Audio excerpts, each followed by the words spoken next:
क्या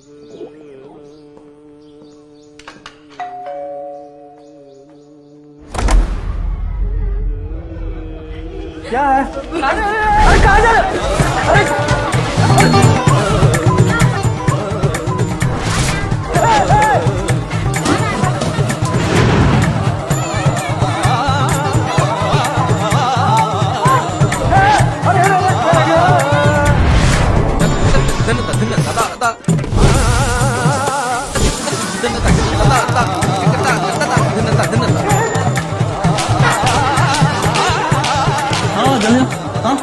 अरे ये हमारा घर बर्बाद कर रहे हैं। तो आपका भी घर बर्बाद होना चाहिए ना, सिर्फ हमारी बस्तियाँ क्यों? एक भी गलती सबको पड़ेगी भारी। हिंदुओं, अगर आप 20 तारीख को वोट करने नहीं निकलेंगे तो उसके बाद आपके घर में ये घुसेंगे।